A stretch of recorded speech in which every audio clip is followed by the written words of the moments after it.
Okay, on to our third work session. This is updates to Clark County Code 2.33A.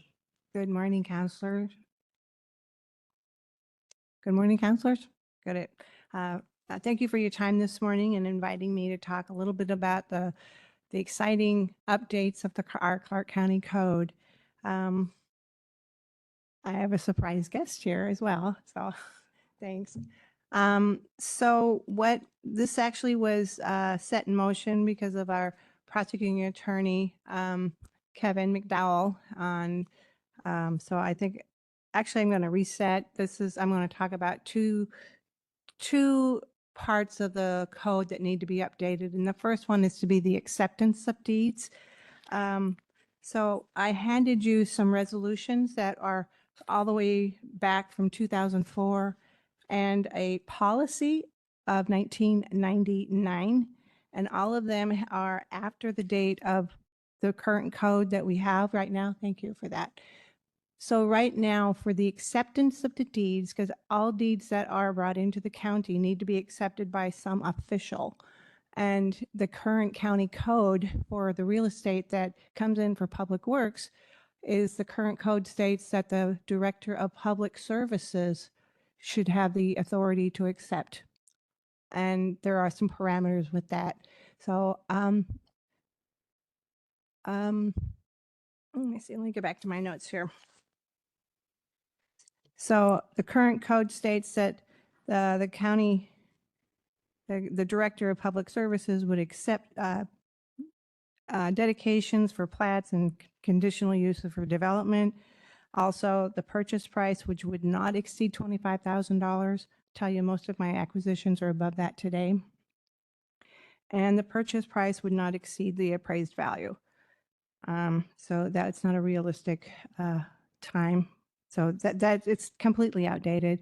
And these resolutions that we've been looking at for 21 years is completely outdated and citing positions that no longer exist. So we no longer have the director of public services. We no longer operate under the county board of commissioners, and we no longer operate under a county administrator. So those are severely outdated. So do you have anything to add to that? Thank you, Council. Ken Lader, for the record, Public Works Director. I'm not as familiar with this issue. Unfortunately, we've been working with it with the county engineer. He's off right now, so he wasn't able to be here today. But I think the long and the short of it is we'd like to update the language so it fits kind of our business process, so that it addresses what the county engineer is accepting for right-of-way, and also recognizing the fact that we don't have the dual roles for the public works director and the county engineer any longer. This makes it cleaner for our process. Yeah. Yeah, I have a couple of examples up here. So all the deeds to date are accepted by Ken, our county. You're not the county engineer anymore. Public Works Director. Public Works Director. And so there's an example and we put a stamp on there that, Ken will accept this on behalf of the county. And those are for values that are up to or not to exceed $100,000. Anytime that dollar amount that the purchase price is above $100,000 is when we present it to council, and then you direct through resolution the county manager to sign it on behalf of that. And so the $100,000 threshold is how we now operate under this resolution of 2004 for that acceptance. The resolution in here says the approval, but it's actually the acceptance of that property that comes into the ownership of the county. Question. That $100,000 number, was that simply taking the 25,000 and adjusting it for inflation, or how did the number 100,000? I was not here in 2004, so I don't know how, what those parameters are. Would there be a new number now, adjusted, or are we sticking with the 100,000 that was set? So we are sticking with the $100,000. So all acceptance of deeds will be under the under the county engineer, and the RCW speaks to that for the responsibilities of the county engineer. So that role will go to him. So all acquisitions will, up to $100,000 will be accepted by the county engineer. Any amount above $100,000 will be presented in front of the council for you to accept. And this doesn't change that threshold. That is correct. Okay, thanks. And there's no recommendation to change that. Correct. No, Okay. I actually like that, those guardrails. Okay. And so this would come back to us once you've revised the language. This is on agenda for September 16th. Oh, September 16th. Yeah. That was my other question. When would we be seeing this? And Okay. it'll be a public hearing for Public that. hearing. Yes. Okay, great. I don't fully understand all of this, but I'm totally supportive. Sure. Couple quick things. One is, can you? I'm trying to. Just some of the comments you made earlier about exceeding appraised value. Can you touch just in general, like when and why that happens? And because I always thought, I could be, obviously I'm wrong, but I always thought that the government couldn't actually pay higher than appraised value. So we do pay above appraised value. I will say that probably most of the public accepts the government's offer at the appraised value. They feel that it's fair. I would say that it's probably 10 to 15% where we have to settle. Most of those cases are like something was missed in the appraisal, like a sprinkler system, or maybe this tree. We're arguing over what the value of this tree is for the contributory value of the land. And so with that, we would have an administrative settlement. And so we have to have that justified and vetted through the federal government before we can actually get that approval. So there are thresholds. I am updating the thresholds through a policy, which will be coming to you as soon as that policy is accepted and vetted through Public Works. I will be presenting that to you to adopt officially so that everything is in one neat place that is transparent. So that, so yes, we do. The federal law and the state law does state that anytime that you have any dollar, even $1 above the appraised value is has to be justified. And I'll just add to that, Laura's team this was confusing to me when I first started as well, when we were exceeding appraised value, how that justification is spelled out. So they do a really good job of documenting that, and then what the difference would be. And then that's where it gets a little more confusing in terms of what goes to who and at what threshold. So we'll work on that policy, but this would update at least the code language to get us the right people doing the right things to match where we're at with our organization today. Okay, so I'm kind of wondering, just an idea for you to consider would be like instead of a dollar amount over appraised value, like a percentage, because not all situations are the same. I mean, if it's a $50,000 property, $30,000 over assessed value is. Oh, well, okay. So anything that is, so the thresholds that we are operating now is anything that's $10,000 or less is my authority to be able to approve. Okay. $20,000, what will be changing is to the county engineer. And then the up to $30,000 would be Ken's role. Anything above $30,000 would be presented to council. And honestly, that's extremely rare. I've only gone to council twice in 14 years. And it's usually, we haven't, if we are missed the value by $30,000, the county's either done something wrong or there is really a severe split in difference. And for some reason, we don't want to go to court for that. So those are the thresholds or the guardrails. I really appreciate and really welcome those guardrails. And I think in that sense, the dollar amount does kind of protect us so that we get it before you guys if there's something that is just extraordinary or unusual in the circumstance. So Okay, fair yeah, enough. That's a And great then question. the other thing that I would ask is I'm fully supportive of this and making changes. Obviously, things have changed a lot since 2004. But I'm wondering, and we kind of deal sometimes with information overload, but I do feel like when we essentially, I don't want to say cede our authority to you, but when we change those parameters, it would be nice if there was just a way, just a very passive email that you could provide to the council with a reminder that this is the policy that we're doing this on, and this is the exception that we made. Not that we would comment on it or override it, but just so that we're aware kind of trends and what's happening. I don't know. Just consider that. Not expecting an answer on that. So, And I yeah. just want to ask for clarification. Is that for when they're approving things within their authority, you want an email on that, or just when it comes to council? No, just like when they're doing it based on their authority. Just, I mean, it might be something we just do temporarily or whatever. Just to me, it's nice to when we do make these exceptions. It's nice to be able to remember that it is kind of an exception that's set up and just know a little bit of what's happening with it. Because otherwise you set the policy and then you don't realize it needs changed for 21 years. Well, honestly, what we're going to be presenting with the policy change is pretty much a reflective of the hybrid of what we're already operating today for best practices. And so it's in one place, it's transparent, it gives accountability, and I don't have to dig through the file to find how do we do this again. It's going to be Yeah. out there for the public. Okay, So yeah, great. Thank you.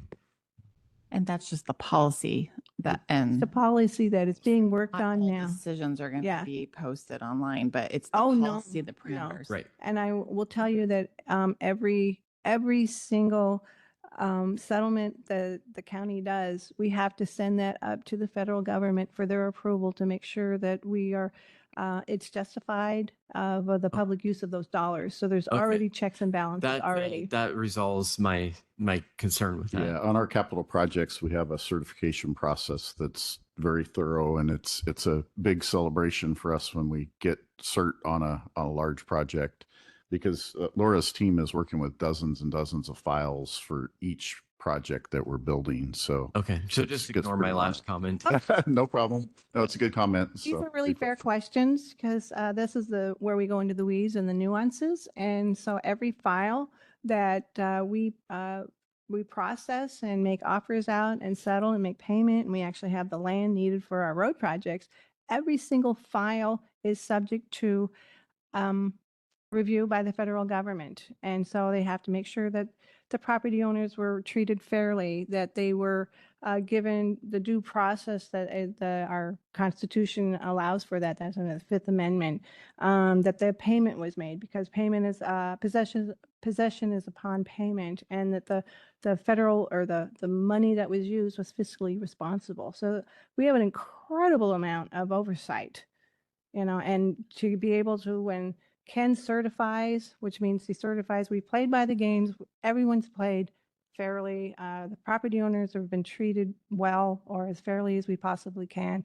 And so when we get that letter of certification, that actually triggers the release of those federal dollars.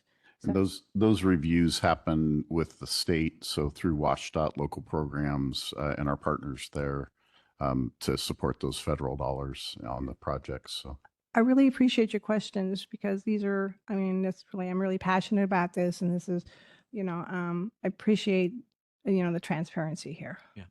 No, it sounds like you got things in order, and thank you for that information. I think that helps a lot. I mean, that's our job, is to be stewards of the taxpayer fund.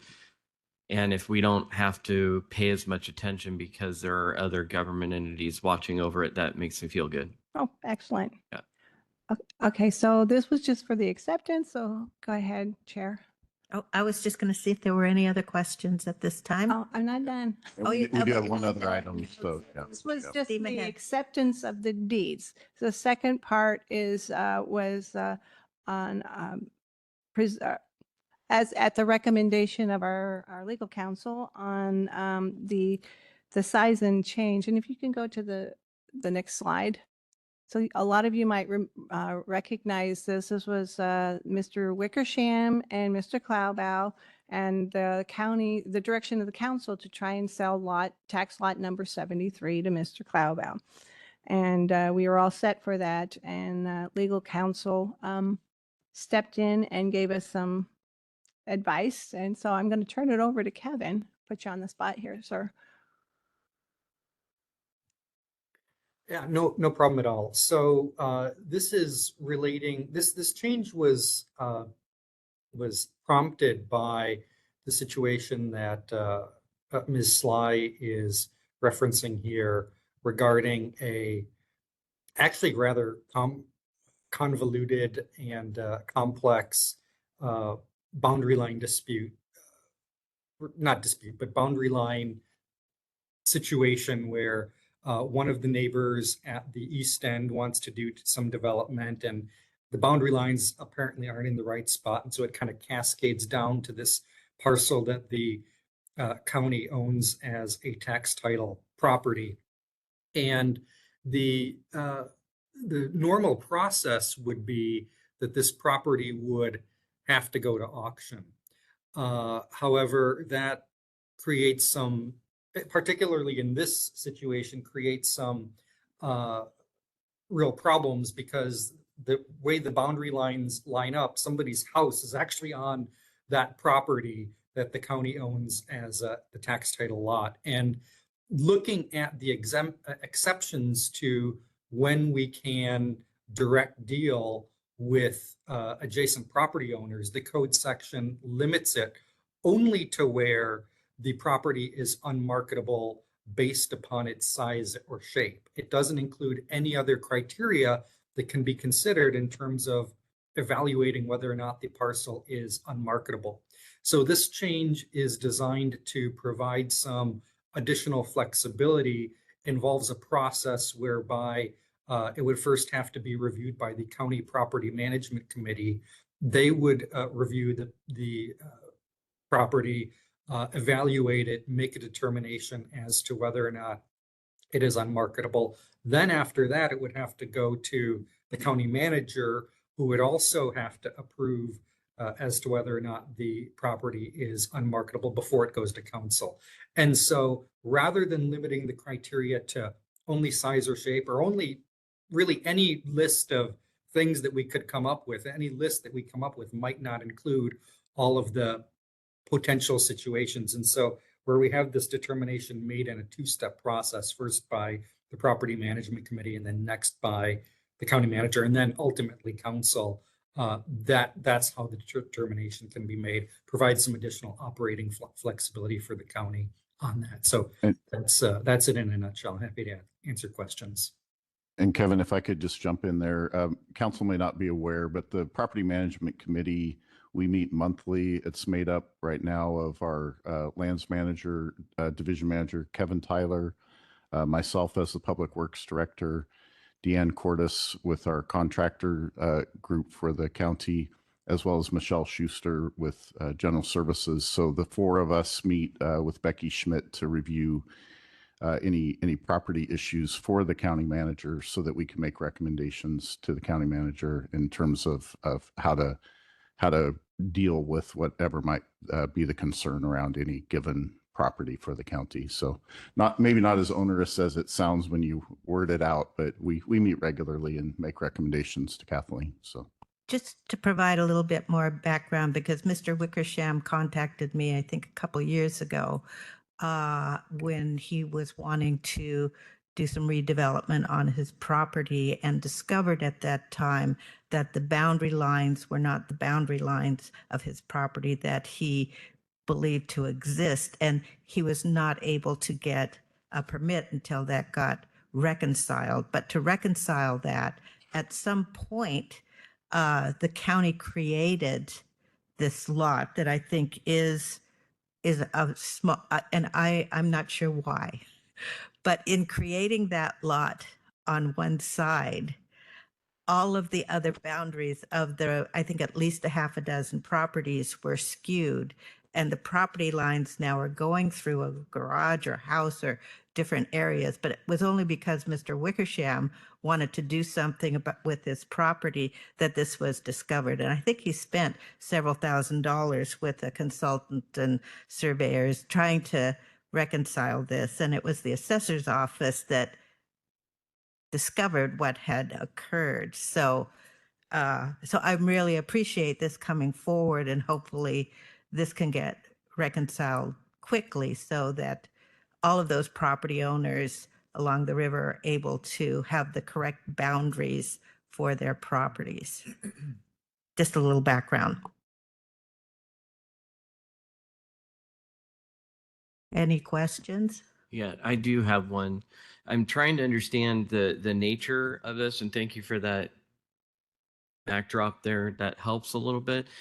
The one thing I'm curious about, I'm looking at this map and I know almost nothing about where this is or the conditions surrounding it or whatnot, but and I'm wondering, I mean, this would be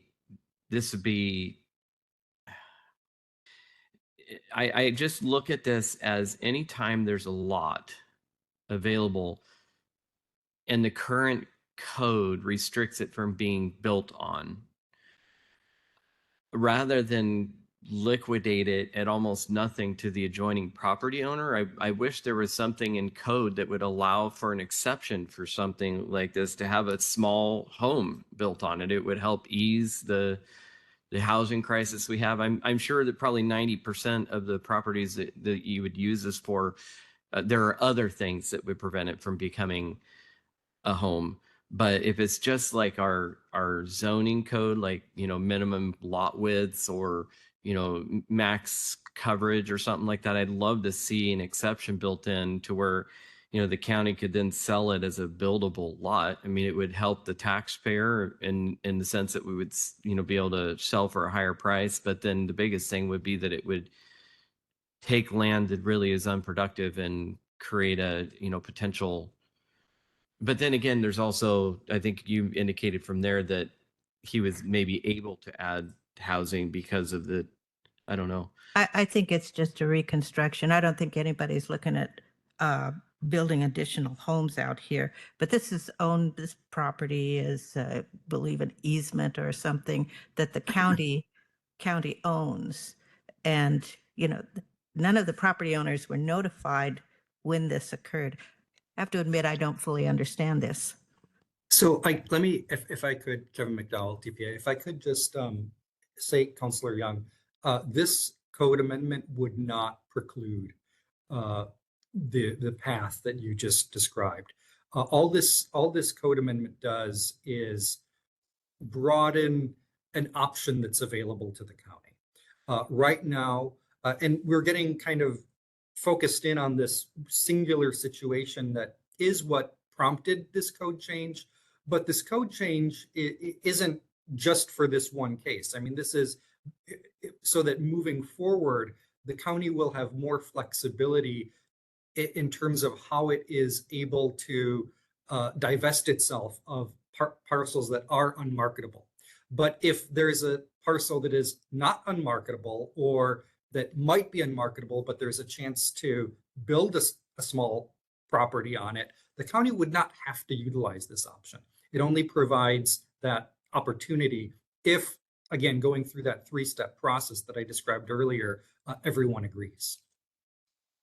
Thank you for that. And maybe I'll say this is, and because I do think this is good policy, and I definitely support it moving forward, but maybe the property committee, what is property management committee, if they could just take kind of a little bit of a more renewed focus on this and looking at some of those parcels that we are, selling, and if they see a pattern that is in our zoning code that makes the property like what's the term for it? Not unfeasible, but unmarketable. Yes.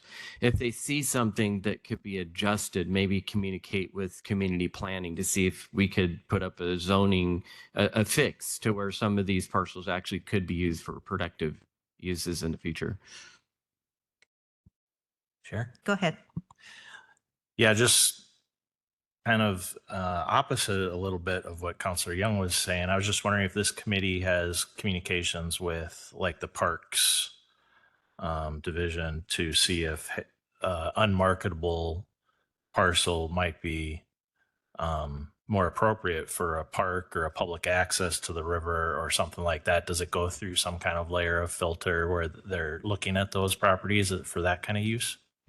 It could definitely. It's more of a case by case basis right now. What comes to us as whether we're looking at agreements. We're trying to clean up quite a few historical agreements where, whatever reason they were made, with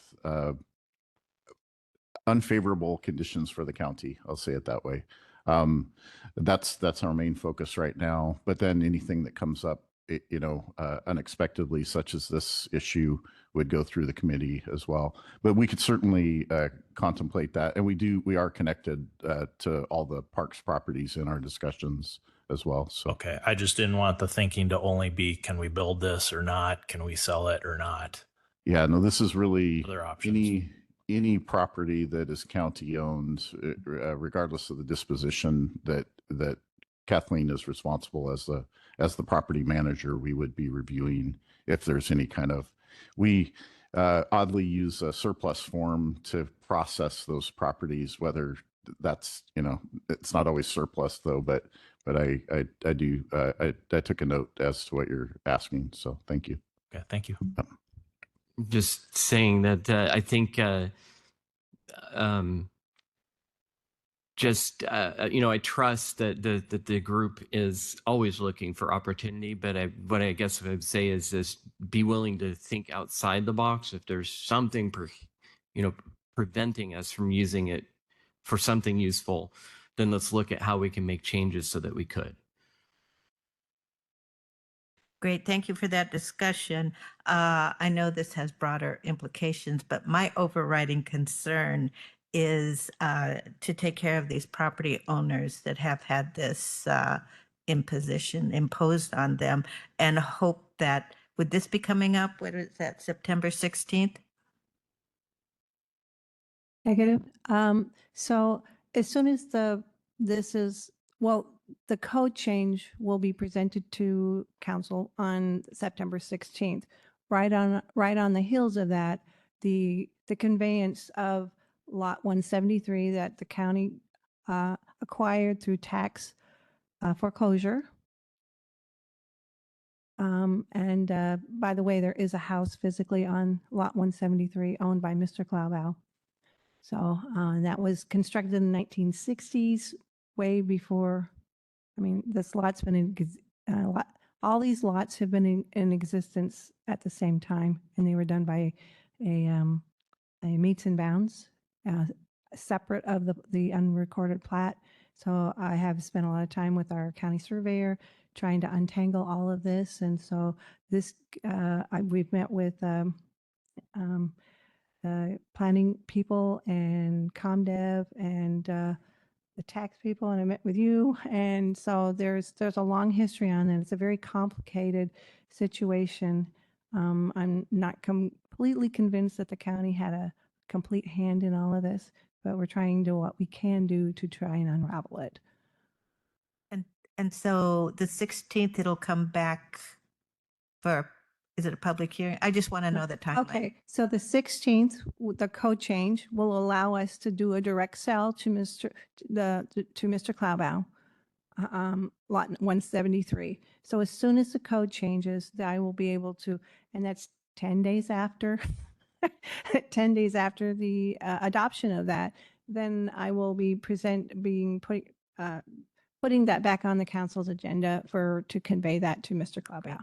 Thank you very much. Again, presuming that the other processes set forth in the code are also happen, that being specifically that the county manager also make a finding that the property is unmarketable, then it would come before council. Thanks for that clarification. And I think that there's still potentially other processes for the Wickershams after this is done. So this is not approve the code, sell it, and then it's done. There's future steps that will have to be taken. Right. This enables those future steps. Yes, but it doesn't guarantee an outcome. Okay. All right. Okay, that's as clear as it can be. Okay. Thank you very much. All right, I'll see you on the 16th. Well, we will. Thank you. Thanks.